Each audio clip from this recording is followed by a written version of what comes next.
It's the Connor Happer Show with Connor Happer and Josh Odson on 1620 The Zone. Well.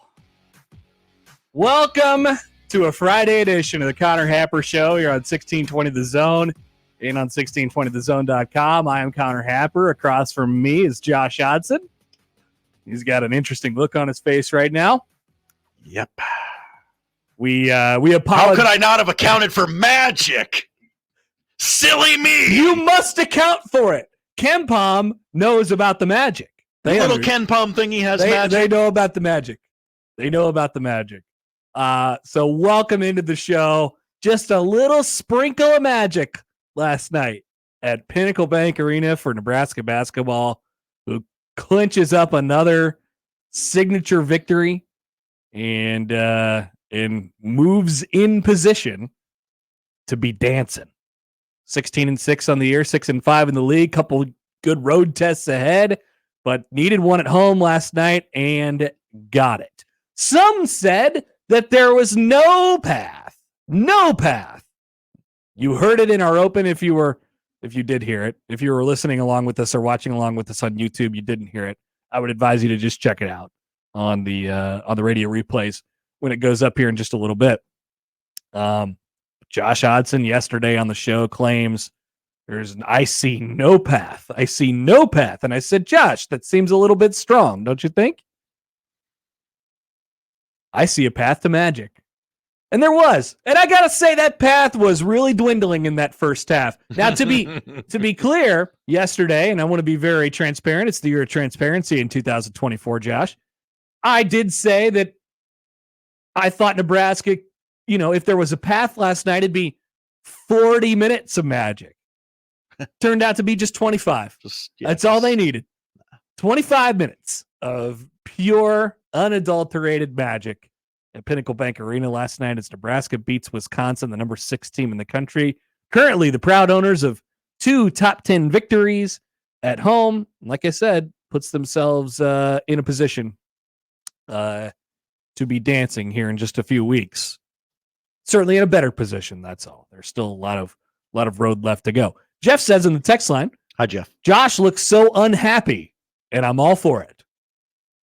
Jesse says, love the open. Joel says, fantastic open.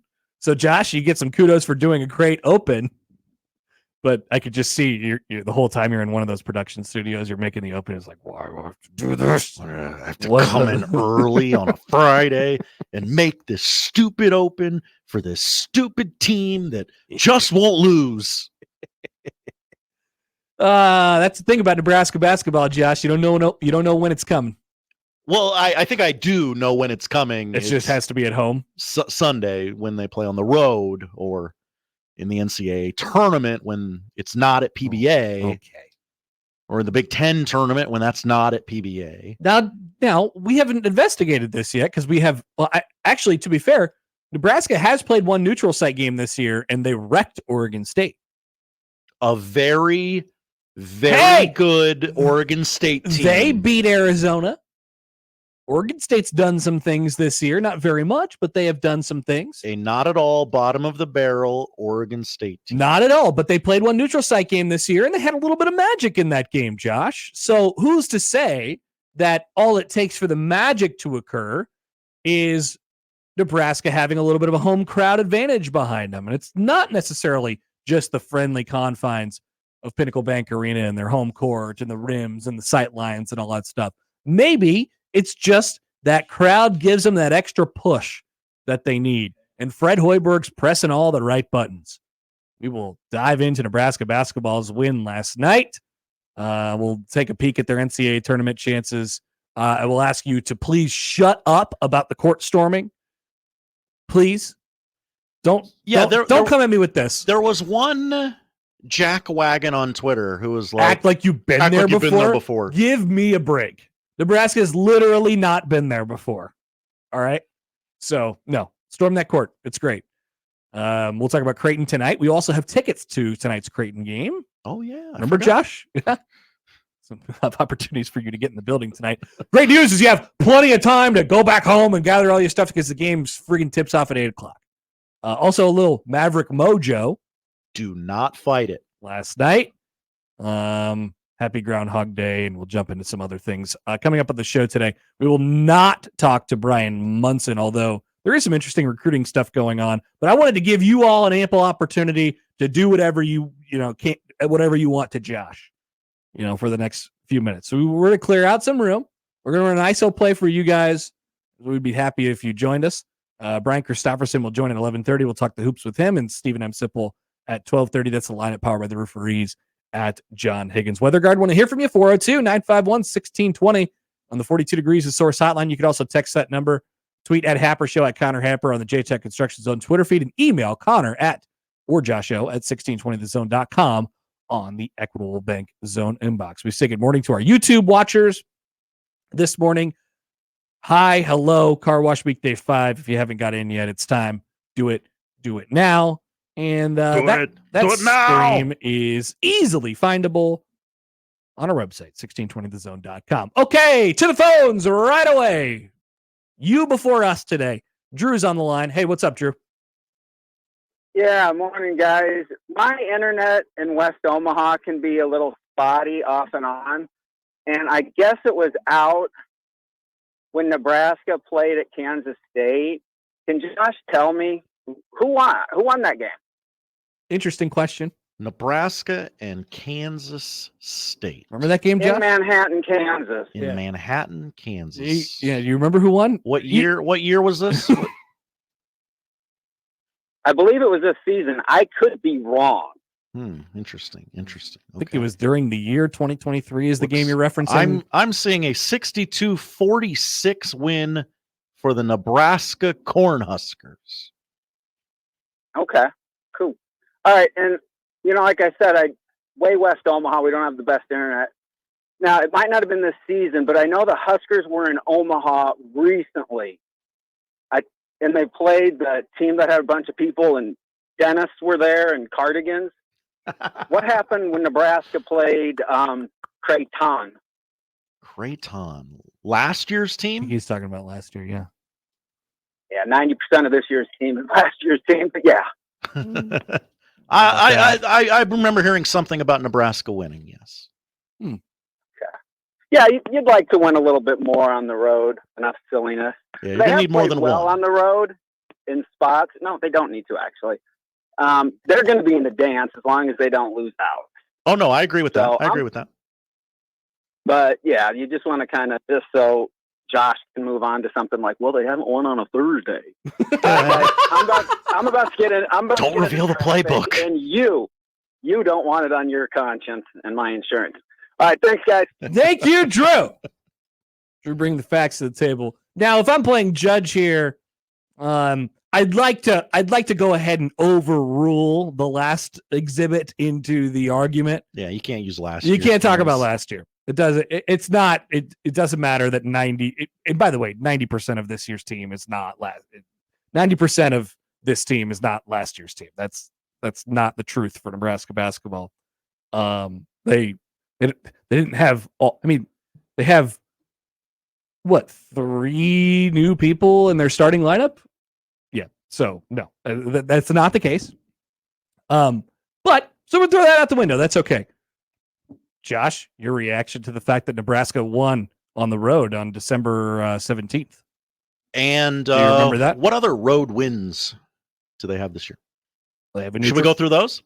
Yeah. Should we go through every single other road win Nebraska has this year? Do you want to go through all of the road games that they've played? We could do that. Yeah, sure. Now, I will remind people that last night for Nebraska, it was a home game. It was a home game. Yeah. It was a great win. They won that game. But their road games have been against Minnesota. And what happened? Nebraska started 0-1 on the road. Then they beat Kansas State, and they were 1-1. Then they lost to Wisconsin. Then they lost to Iowa, Rutgers, and Maryland. But that was then, and this is now, Josh. Well, Maryland was wearing black shirts in the crowd. So. Yep. Can't expect them to perform under those circumstances. No. Insurmountable. Hey, like Drew said, went on the road, went home, don't care. Doesn't, it doesn't matter. They're going to the tournament. Josh likes to really jump to absolutes here, and What? I just can't. I can't say that with great certainty yet. No. I cannot do that. Two top 6 wins, But not good enough. I will say if you do the thing where you win all the rest of your home games and you lose all the rest of your road games, yeah, you're probably going to end up on the right side of the bubble. Yeah. If you still won on the road, then you're in even better shape. If you're still 2 on the road, you're in even better shape, and you just keep on going from there. That's, of course, assuming they win all the rest of their home games as well. We can evaluate those chances as we go on a little bit later throughout the show. I want to get into some. Let's just talk about last night's game a little bit. Do it against UConn. Why do they have to beat UConn now, Josh? Defending champs. Josh is moving the goalposts all the time. Felt a little Creighton-y at first last night, didn't it? For Nebraska, just like you had the extra rest, just felt like it was kind of overhyped and overthought, getting run out of the gym. It was sloppy. There was turnovers everywhere. They weren't running anybody off the 3-point line. They were letting Wisconsin get second chance points, and it was the whole thing. And I'm just like, whoa, that is not what I expected last night. But that's not what, because I like just going into any game, I generally can't expect the polar ends of the spectrum for Nebraska basketball. And the fact of the matter is, for Nebraska basketball, the spectrum is wide. The range is extremely wide. How bad they can play, how good they can play. So therein lies the problem. They will play really well for a period of time. They will play really poorly for a period of time. It was first half, second half Minnesota. It was first half, second half last night, flipped over. It was the whole game against Creighton where they were on the other side, the bad side of the spectrum. And, you look at some of their other important games. It was the whole thing against Purdue. And, they got the overtime last night, and it was the whole thing in overtime last night as well. And so when you try to predict things, you're like, okay, I know what the range is.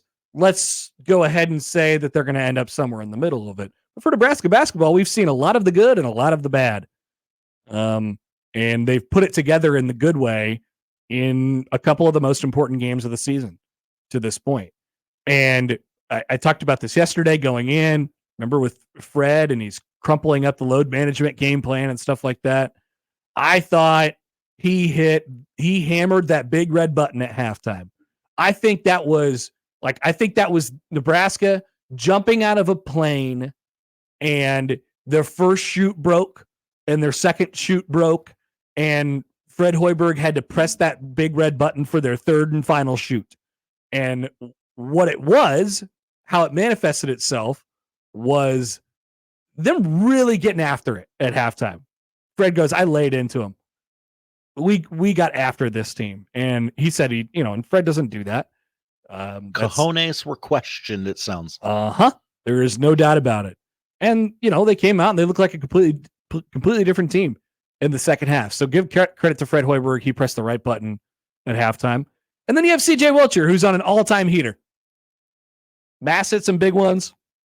And credit Fred as well for the handling of Keisei Tominaga. They don't, I appreciate this, because when you build a team kind of around, I don't want to say that Nebraska specifically built it around Keisei Tominaga. You build a team kind of around a guy, or he's one of your featured players. He's one of your dudes. The fans love him, right? They come out and they want to see Keisei Tominaga. You think of Nebraska basketball and you think Keisei Tominaga.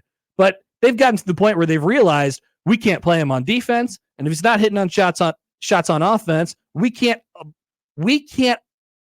stick with him while he shoots his way out of whatever he's in right now. We can't do it, because on offense he becomes unplayable as well. And so they're just like, hey, we can't do this right now. We got to go win the basketball game. And people ask questions, where's Keisei? We need to get him more shots, and we need to do this and this and this. Doesn't matter. Nebraska find a way to win basketball games. 40 minutes of magic, 25 minutes of magic last night. They flat out stunk with him on the court. Nebraska was bad with Keisei Tominaga on the court last night.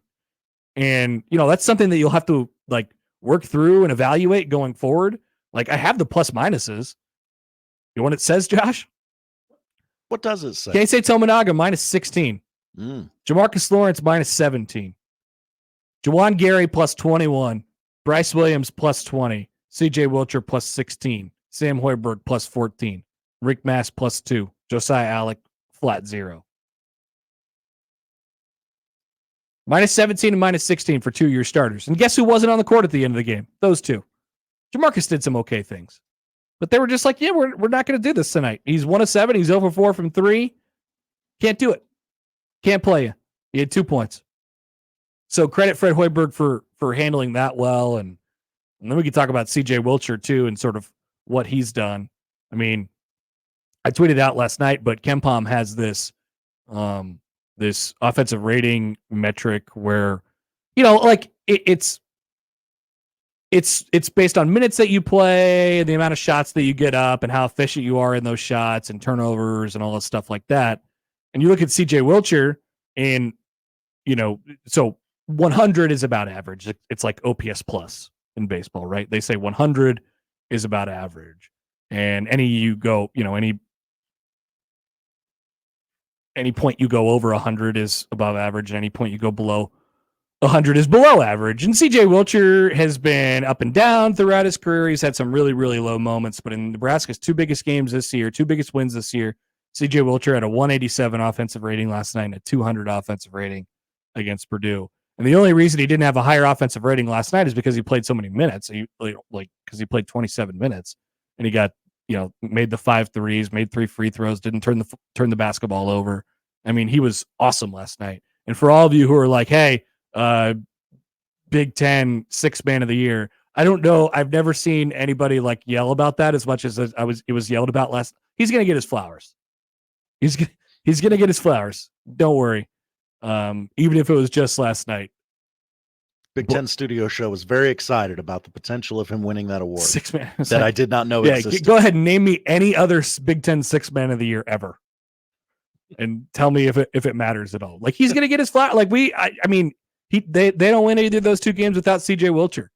And so credit that guy for hanging in there and what he's done with his body and being able to step up and make plays when Nebraska's needed him to. He's kind of still a liability on defense, but like, you need the guy to get on the heater. He's been that guy, not Keisei Tominaga.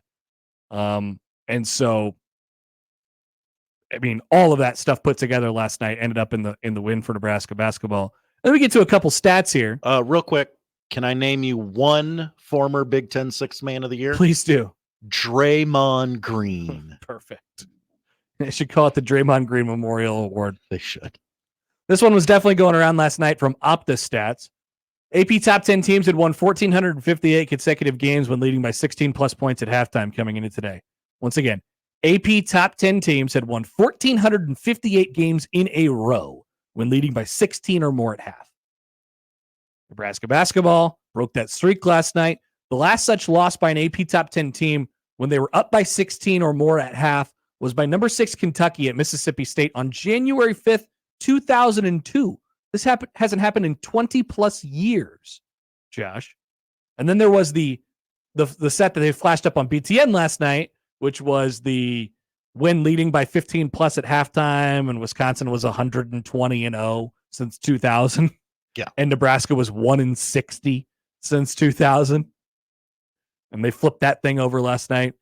Here's one of my favorite ones. Josh, you could throw this up on the stream now if you have it. I do. This is the KenPom win probability chart from Nebraska basketball last night. As you can see, if you're watching along with us on the stream, that thing got way up there. At its highest point, I believe it was sitting around 3% for Nebraska to win the game, 3 to 5% for Nebraska to win the game, like 95, 97% for Wisconsin to win the game. And then you see it just goes down and down. Nebraska hits a 20-3 run. And then I think maybe the most impressive part was getting that thing all the way back to tied, which seemed like a furious rally to do so. Getting it all the way back to the tied, the amazing things they had to do, stops on defense, turnovers, like they did everything right during that period of time. Wisconsin gave them some stuff too. I don't want to take any credit away from what they did. It was an incredible comeback. But to get that game tied, and then for Klesmet to heat up and knock down 2 threes in a row and kind of just like, oh, well, this is how it goes. Great. Thanks for breaking the spirit. And you'll see that's where it happens at about that 6 or 7 minute mark there. that win probability just shoots right back up for Wisconsin into the 80, 85% range. And then Nebraska, keeps battling back, and they hit another one, and they hit another one, and they finally get it to overtime. And it was on Nebraska in overtime. And I know the ESPN win probability chart was 98.3 very early in the second half. It looked pretty similar. It looked the same. Little magic, Josh. Little magic. Silly me for not accounting for. I accounted for it. Magic. I accounted for it. Why didn't you believe me, Josh? I've been spot on about this team all year long. I've warned you about it. I feel like I can see the future. And I've warned you about it many times, and you have not heeded my warnings. So you're gonna book a stay in the city where Nebraska will go for the NCAA tournament. I'm not willing to tell you that they're certainly going to the NCAA tournament. Oh, but you were willing to tell us Nebraska football's going to a bowl game. I was more confident about that. They were one win away. All it took was one more win. I can't tell you with any sort of certainty that Nebraska will go undefeated at home the rest of the way. You can see the future, though. I can see the many out. I'm not Dr. Strange yet. I haven't whittled it down to one. That one damn outcome. I haven't whittled it down to one. I got a few different outcomes that are setting up. We get a couple emails here. Sure. From Zach. Hi, Zach. Subject line, quote, Nebraska can't win on the road. This isn't exclusive to Nebraska. Conference-wide Big Ten basketball teams win less than 3 out of 10 games on the road. And even those few road wins are heavily weighted to Purdue and Wisconsin. Those two teams account for like 75% of Big Ten road wins this season. It's hard to win on the road in Big Ten basketball. Nebraska will beat Michigan on the road. Oh. Counter agreed with himself there. I think that Zach, right, was the emailer's name? Yeah. Yeah, I think Zach's right. I'm not holding it against Nebraska for not winning on the road. I think the tough part about it, of what they've done so far, is that they've had 2 really good chances to win games on the road and blew them both. Just think, there is a real life world where Nebraska is 18-4 right now. Just don't poop your pants on the road. There's a real life world where they're 18-4 right now, and they're 8-3 in the league, and they're fighting for a Big Ten title. Right? That would be insane. Yeah, it's not actually not. It's actually not that crazy. They're about a couple minutes away from road wins at Rutgers for sure, and then I guess I guess the other one was probably Minnesota, but I don't know the way they played in the second half. We get another email here from John. Hi, John. So Josh is going to play this as if it was magic, and he just doesn't know how the magician performed the trick yet. Got it. Yeah. Yep. Yeah, that's how I'm going to play it. Josh, you're so angry. Not accounting for mysterious inabilities. I want to talk about this coming back here. Eric writes in. He says, I'd love to get Nebraska our first win in the NCAA tournament, but even if we don't make it, we pretty much take first place on the NIT, taking a home court advantage every game, right? Again, let's just win it. Let's just get a win in the NCAA tournament. Yeah, I want to talk about those chances in a little bit here. Obviously, we got some other stuff coming up on the show today as well. But we got to squeeze a break in, our first break. Do you believe in magic? Josh, obviously, he's still perplexed a little bit by the magic. A little bit of magic last night. Brian Christopherson coming up at the bottom of the hour. More up next on the Connor Happer Show on 1620 The Zone.